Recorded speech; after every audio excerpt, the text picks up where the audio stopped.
Hello நண்பர்களே, welcome to சைனர் பவி. இன்னைக்கு சுண்டலை வச்சு வடை எப்படி செய்யறதுன்னு பார்க்கலாங்க.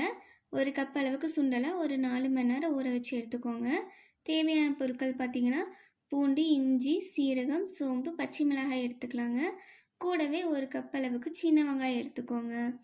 ஒரு கைப்பிடி அளவுக்கு மல்லித்தலையும் கருவேப்பிலை எடுத்துக்கலாங்க. இப்போ வடைக்கு தேவையான பொருட்களை நம்ம அரைச்சி எடுத்துக்கலாம். ஊற வச்ச சுண்டல், இஞ்சி துண்டு, ஒரு டேபிள் ஸ்பூன் அளவுக்கு சீரகம், சோம்பு சேர்த்துக்கோங்க. ஒரு 10 பல் பூண்டு, பச்சை மிளகாய் பார்த்தீங்கன்னா காரத்துக்கு ஏற்ற மாதிரி சேர்த்து இந்த மாதிரி அரைச்சி எடுத்துக்கோங்க. சின்ன வெங்காயம், மல்லித்தலை, கருவேப்பிலை நம்ம நல்லா நறுக்கி சேர்த்துக்கலாம். உப்பு தேவையான அளவு சேர்த்துக்கோங்க. கூடவே ஒரு 1/4 டேபிள் ஸ்பூன் அளவுக்கு சோடா உப்பு சேர்த்து நல்லா பிசைஞ்சு எடுத்துக்கலாங்க. உங்களுக்கு தேவையான அளவு ஷேப் பிடிச்சிக்கோங்க. இப்போ ஒரு கடாயில் இந்த வடை நல்லா மூழ்கிற அளவுக்கு எண்ணெய் சேர்த்துக்கலாம். எண்ணெய் நல்லா சூடானதுக்கப்புறம் நம்ம வடையை பொரித்து எடுத்துக்கலாங்க. பாருங்கள், வடை நல்லா கோல்டன் கலரில் வந்திருக்கு. அவ்வளோதாங்க, நமக்கு சுண்டல் வடை ரெடி. வடை ரொம்ப சாஃப்டாக கிறிஸ்பியாக இருக்குங்க.